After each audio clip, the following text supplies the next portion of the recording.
প্রিয় ভাইয়া ও আপুরা, গত ভিডিও ক্লাসে আমরা সন্নিবেশ সমযোজী বন্ধন নিয়ে বিস্তারিত আলোচনা করেছিলাম এবং ওই টপিকটা থেকে কি কি কোশ্চেন পরীক্ষায় আসতে পারে সেটা নিয়ে আলোচনা করেছি। আজকে আমরা সম্পূর্ণ নতুন একটি টপিকে চলে যাব এবং তার নাম হচ্ছে পোলার আয়ন। তাহলে প্রথমে আমরা জেনে নেই পোলার আয়ন কী। কোনো আয়নিক যৌগে ক্যাটায়ন কর্তৃক অ্যানায়ন বিকৃতির ঘটনাকে পোলারায়ন বলে। তাহলে আমাদের মনে রাখতে হবে যে এখানে অ্যানায়নের যে বিকৃতিটা ঘটে সেটা ক্যাটায়নের জন্য ঘটছে। আচ্ছা, এবার শুরুতেই বলে দেওয়া হচ্ছে যে পোলারায়ন আয়নিক যৌগে ঘটছে, অর্থাৎ আয়নিক যৌগে ক্যাটায়ন কর্তৃক অ্যানায়ন বিকৃতির ঘটনা। কখনো কখনো আমরা দেখতে পাই যে কিছু কিছু যৌগ আয়নিক হওয়ার পরেও, যেমন সিলভার আয়োডাইড, অ্যালুমিনিয়াম ক্লোরাইড, এরা পানিতে দ্রবণীয় হয় না। কিন্তু আমরা জেনে এসেছি যে আয়নিক যৌগের অন্যতম একটি বৈশিষ্ট্য হচ্ছে তারা পানিতে দ্রবণীয় হবে। তাহলে কেন এই ঘটনাটি হচ্ছে, অর্থাৎ সিলভার আয়োডাইড এবং অ্যালুমিনিয়াম ক্লোরাইড এই টাইপের কিছু যৌগ কেন পানিতে দ্রবীভূত হচ্ছে না, এর কারণ হিসেবে আমাদের রসায়নবিদরা পোলার আয়নটিকে খুঁজে পায়। তাহলে আমরা মনে রাখবো যে পোলারায়ন হচ্ছে এমন একটা ঘটনা যেখানে আয়নিক যৌগ সমযোজী বৈশিষ্ট্য প্রদর্শন করে। আর আমরা জানি যে সমযোজী যৌগ পানিতে দ্রবীভূত হতে পারে না বা বিদ্যুৎ পরিবহন করতে পারে না। তাহলে কিভাবে ঘটছে এই পোলারায়ন, অর্থাৎ কিভাবে কোনো একটি আয়নিক যৌগ সমযোজী বৈশিষ্ট্য প্রদর্শন করে সেটা আমরা একটু দেখে নিই। এখানে এই ছবিটিতে আমরা দেখতে পাচ্ছি যে এখানে দুটি অংশ দেয়া হচ্ছে। এখানে বাম পাশের অংশটি হচ্ছে ক্যাটায়ন এবং ডান পাশের অংশটি হচ্ছে অ্যানায়ন। তার মানে এই সম্পূর্ণ জিনিসটি হচ্ছে একটা আয়নিক যৌগ। এবার এখানে আকর্ষণ এবং বিকর্ষণের কিছু কথা রয়েছে। কীরকম? এই ক্যাটায়নের নিউক্লিয়াস এবং অ্যানায়নের নিউক্লিয়াস পরস্পরকে বিকর্ষণ করে, কারণ নিউক্লিয়াসে আমাদের ধনাত্মক চার্জ রয়েছে। এই ধনাত্মক চার্জ পরস্পরকে বিকর্ষণ করে। আরেকটি বিকর্ষণ এখানে রয়েছে, কি সেটা? এখানে আমাদের ক্যাটায়নের যে এই অংশের ইলেকট্রন মেঘটুকু রয়েছে এবং অ্যানায়নের যে এই অংশের ইলেকট্রন মেঘটুকু রয়েছে, এরা একই ধর্মী, অর্থাৎ ঋণাত্মক ধর্মী হওয়ায় এরাও পরস্পরকে বিকর্ষণ করছে এখানে।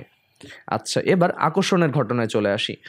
ক্যাটায়নের নিউক্লিয়াস অ্যানায়নের ইলেকট্রনকে আকর্ষণ করে, এখানে সেই আকর্ষণটা আমরা দেখতে পাচ্ছি।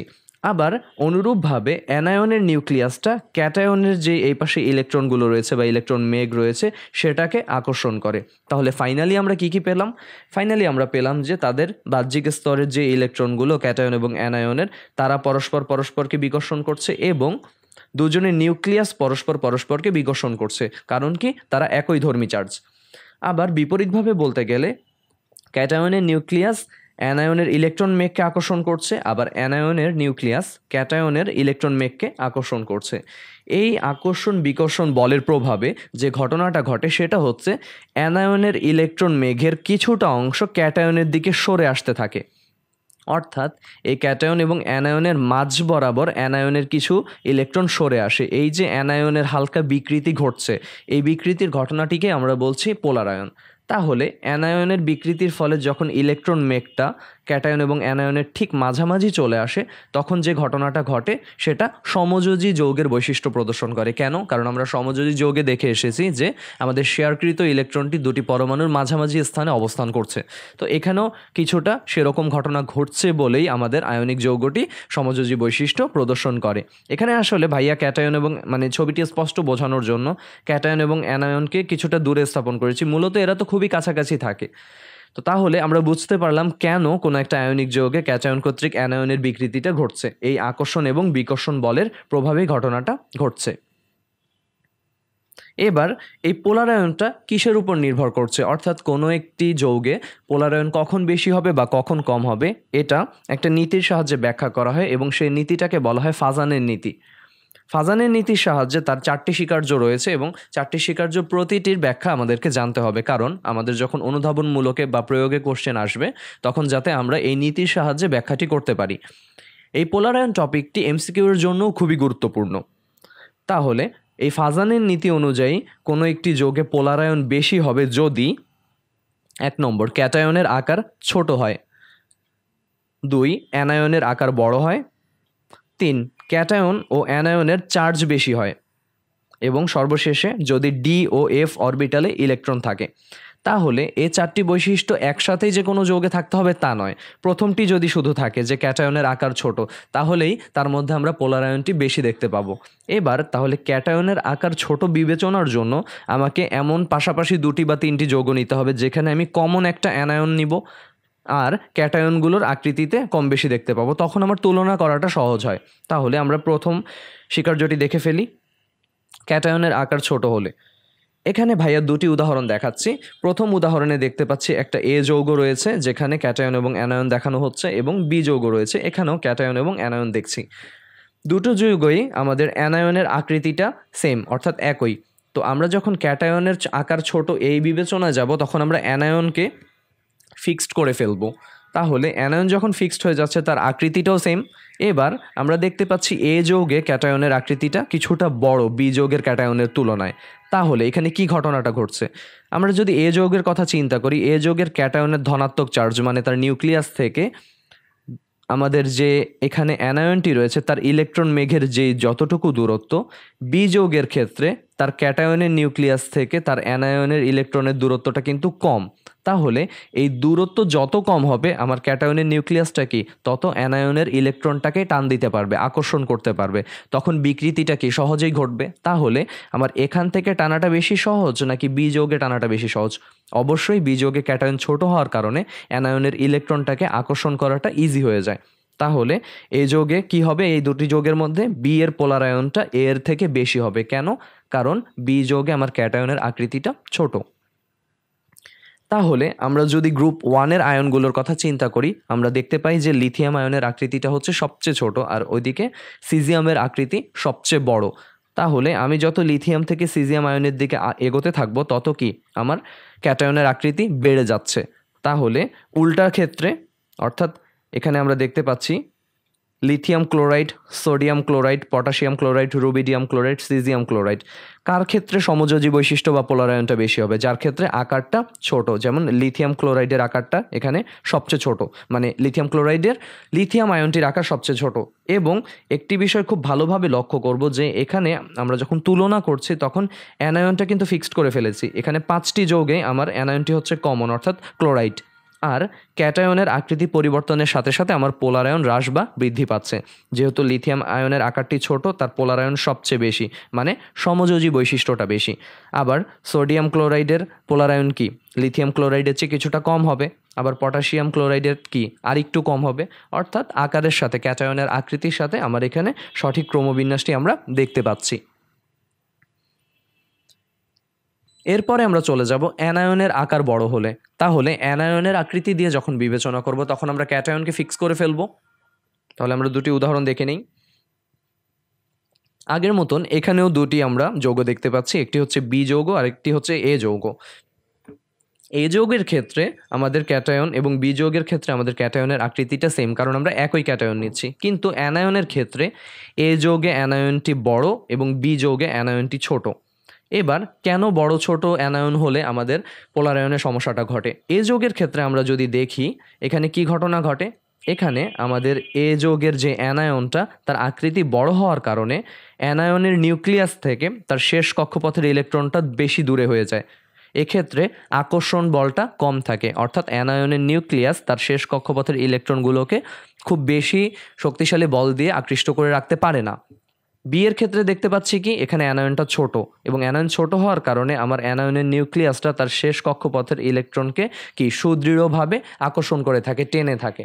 তাহলে এ যৌগে কি অ্যানায়নের বিকৃতিটা বেশি ঘটবে। কেন? তার নিউক্লিয়াস থেকে ইলেকট্রনের দূরত্বটা বেশি। অর্থাৎ এখানে একই ক্যাটায়নের জন্য অল্প বলেও যদি টান দেয়, তাহলে কি ইলেকট্রনটা লুজভাবে এখানে অ্যাট্রাক্ট করা, মানে আটকানো, সহজে আমার ইলেকট্রনটা ক্যাটায়নের দিকে এগিয়ে আসবে। কিন্তু বি যৌগের ক্ষেত্রে অ্যানায়নটি যেহেতু ছোট এবং অ্যানায়নের নিউক্লিয়াস কি করে, তার শেষ কক্ষপথের ইলেকট্রনকে নিজের দিকে টেনে ধরে রাখে বেশি বলে। তাহলে ক্যাটায়ন কি টানলেও খুব একটা অ্যানায়নের বিকৃতিটা ঘটবে না। তাহলে আমরা সিদ্ধান্তে পৌঁছাতে পারি যে এ এর পোলার আয়নটা এখানে বি এর থেকে বেশি হবে। তাহলে এরকম আমরা একটা ক্রমবিন্যাস দেখে ফেলি হ্যালোজেনদের ক্ষেত্রে। আমরা দেখতে পাচ্ছি যে এখানে আমাদের ফ্লোরিনের যে আকৃতিটা, অর্থাৎ এখানে আয়ন হিসেবে দেখানো হয়েছে ফ্লোরাইড, ফ্লোরিনের যে আকৃতিটা বা ফ্লোরাইডের যে আকৃতিটা তার থেকে আয়োডিন বা আয়োডাইডের আকৃতিটা অনেক বড়। তো তাহলে আয়নের আকার অ্যানায়নের আকার যত বাড়ছে তত কি আমার পোলার আয়নটা বৃদ্ধি পাচ্ছে। তাহলে পরের লাইনে আমরা উদাহরণে দেখতে পাচ্ছি যে এখানে silver fluoride, silver chloride, silver bromide এবং সিলভার আয়োডাইড, এক্ষেত্রে আমাদের ক্যাটায়নটি হচ্ছে কমন, অর্থাৎ সিলভার রয়েছে। তাহলে অ্যানায়নের আকৃতির সাপেক্ষে আমার কি ফাজানের নীতি অনুযায়ী পোলার আয়নটা বৃদ্ধি বা হ্রাস পাবে। তাহলে এখানে ফ্লোরাইড, ক্লোরাইড, ব্রোমাইড এবং আয়োডাইডের মধ্যে অ্যানায়ন হিসেবে আয়োডাইডের আকৃতি সবচেয়ে বড়। তাহলে সিলভার আয়োডাইড কি সবচেয়ে বেশি পোলার আয়ন বা সমযোজী বৈশিষ্ট্য প্রদর্শন করবে এবং বাকিগুলো তার চেয়ে কিছুটা কম। তাহলে এই ক্রমবিন্যাসটি আমাদের পরীক্ষার জন্য খুবই গুরুত্বপূর্ণ।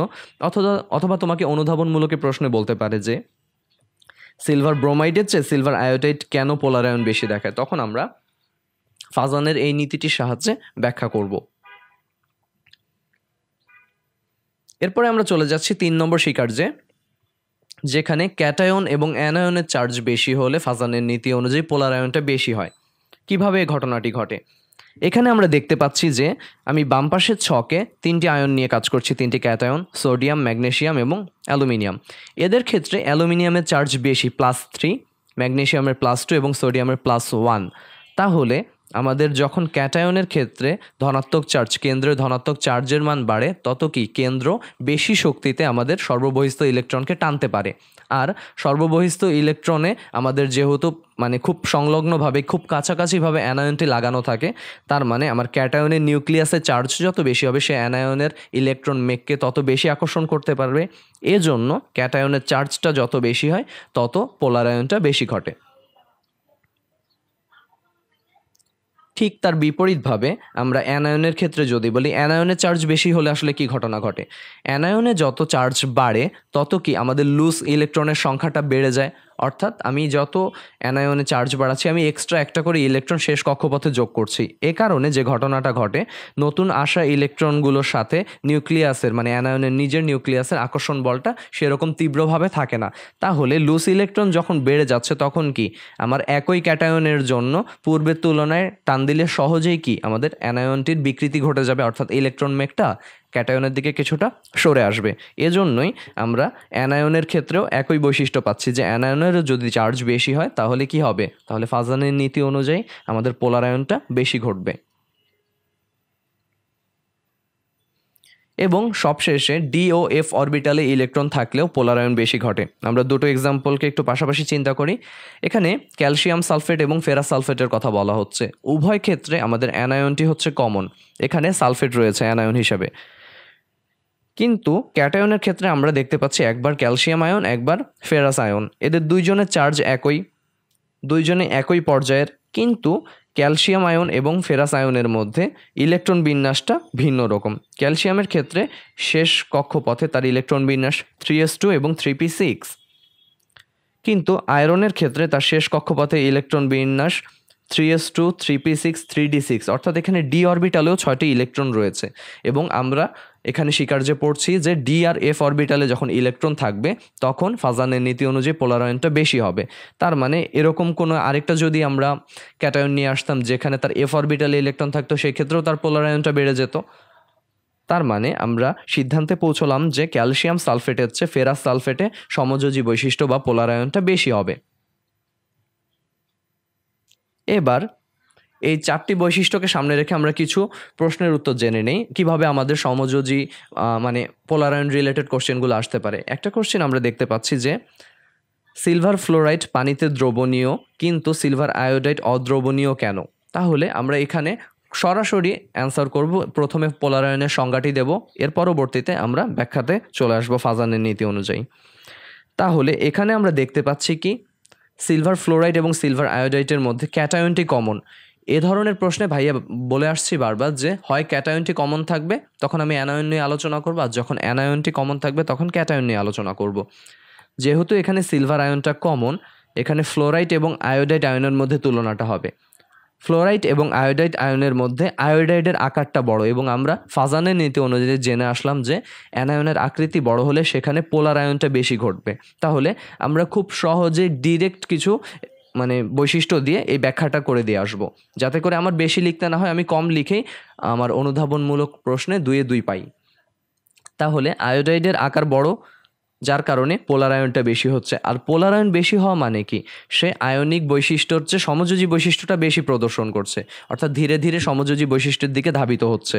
আর আমরা জানি যে সমযোজী যৌগের অন্যতম একটি বৈশিষ্ট্য তার পানিতে দ্রাব্যতা কম হবে, অর্থাৎ সে পানিতে দ্রবণীয় হবে না। তাহলে আমরা বলতে পারি যে এ কারণেই সিলভার ফ্লোরাইড পানিতে দ্রবণীয়, কিন্তু সিলভার আয়োডাইড অদ্রবণীয়। পরবর্তী প্রশ্নে দেখে আসছি আমরা যে এখানে অ্যালুমিনিয়াম ফ্লোরাইড পানিতে দ্রবণীয়, কিন্তু অ্যালুমিনিয়াম ক্লোরাইড অদ্রবণীয় কেন? একই রকম ব্যাখ্যা এখানে।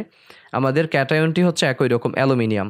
অ্যানায়ন দুই ধরনের, একটা হচ্ছে ফ্লোরাইড আর একটা হচ্ছে ক্লোরাইড। ফ্লোরাইডের চেয়ে ক্লোরাইডের আকার বড় হওয়ার কারণে এখানে কি পোলারায়ন বেশি ঘটবে। আর পোলারায়ন বেশি ঘটা মানে সমযোজী বৈশিষ্ট্য বেশি আর পানিতে দ্রাব্যতা কম বা অদ্রবণীয়। এরপরে 3টি প্রশ্ন একসাথে করা হচ্ছে, এটা এমসিকিউতেও আসতে পারে আবার সৃজনশীলও আসতে পারে। সোডিয়াম ক্লোরাইড, ম্যাগনেসিয়াম ক্লোরাইড এবং অ্যালুমিনিয়াম ক্লোরাইডের মধ্যে কোনটি অধিক সমযোজী? কোনটি অধিক সমযোজী হবে? যার মধ্যে পোলার আয়নটা বেশি। তাহলে এখানে দেখতে পাচ্ছি আমার অ্যানায়নগুলো ফিক্স করা, অর্থাৎ ক্লোরাইড। কিন্তু ক্যাটায়ন 3 ধরনের, একবার সোডিয়াম আয়ন, একবার ম্যাগনেসিয়াম, একবার অ্যালুমিনিয়াম।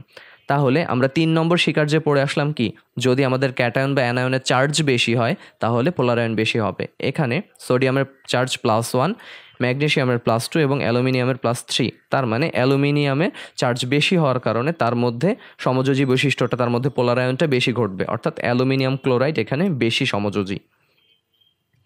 এরপরে কোনটির গলনাঙ্ক সর্বাধিক? আমরা জানি যে সমযোজী যৌগের তুলনায় আয়নিক যৌগের গলনাঙ্ক এবং স্ফুটনাঙ্ক বেশি হয়ে থাকে। তাহলে এই 3টি যৌগের মধ্যে কার মধ্যে আয়নিক বৈশিষ্ট্য বেশি রয়েছে? অর্থাৎ উল্টোভাবে বলতে গেলে কার মধ্যে সমযোজী বৈশিষ্ট্য সবচেয়ে কম রয়েছে, কার পোলার আয়ন সবচেয়ে কম? এখানে আমরা খুব সহজেই বলতে পারছি যে সোডিয়াম ক্লোরাইডের পোলার আয়নটা সবচেয়ে কম, কারণ তার ক্যাটায়নের চার্জ এই দুইজনের তুলনায় কম, শুধু +1। তার মানে সোডিয়াম ক্লোরাইডের এখানে গলনাঙ্ক সবচেয়ে বেশি, কারণ সে আয়নিক বৈশিষ্ট্য বেশি প্রদর্শন করছে। 3 নম্বরে আমরা দেখতে পাচ্ছি কোনটি পানিতে অদ্রবণীয়। এই প্রশ্নটির উত্তর সহজ, 1 নম্বরের মতন, যেটি অধিক সমযোজী হবে সেটি পানিতে কম দ্রবণীয় হবে, মানে অদ্রবণীয় হবে। অর্থাৎ এখানে অ্যালুমিনিয়াম ক্লোরাইড হচ্ছে পানিতে অদ্রবণীয়। আর যদি বলতো যে কোনটি পানিতে সর্বাধিক দ্রবণীয়, তাহলে আমরা বলতাম সোডিয়াম ক্লোরাইড। তাহলে এর পোলার আয়নের যে সঠিক ক্রমবিন্যাসটি সেটি হচ্ছে অ্যালুমিনিয়াম আয়নের বেশি সবচেয়ে, এরপর ম্যাগনেসিয়াম আয়ন, এরপরে সোডিয়াম আয়ন। তাহলে আমরা এই আজকের ভিডিও ক্লাসে দেখতে পেলাম যে কিভাবে কোনো একটা আয়নিক যৌগ সমযোজী বৈশিষ্ট্য প্রদর্শন করছে এবং কি বিষয়ের উপরে সেই সমযোজী বৈশিষ্ট্য হওয়াটা নির্ভর করছে। এখন আমাদের যে ব্যতিক্রম উদাহরণগুলো রয়েছে, ব্যতিক্রম বলতে আমরা আয়নিক যৌগ হওয়ার পরেও যারা সমযোজী বৈশিষ্ট্য প্রদর্শন করে শুধুমাত্র তাদেরকে নিয়েই পোলার আয়নে আলোচনা করলাম, এবং তোমাদের পরীক্ষার প্রশ্নও কিন্তু তাদেরকে নিয়েই হবে। পরবর্তী ভিডিও ক্লাসে আমরা কোনো একটি সমযোজী যৌগ কিভাবে আয়নিক বৈশিষ্ট্য প্রদর্শন করে সে টপিকটি নিয়ে আলোচনা করব। তাহলে আজকের ভিডিও ক্লাসটি এই পর্যন্তই। পরবর্তী ভিডিও ক্লাস দেখার আমন্ত্রণ জানিয়ে আজকে এখানেই শেষ করছি। আল্লাহ হাফেজ।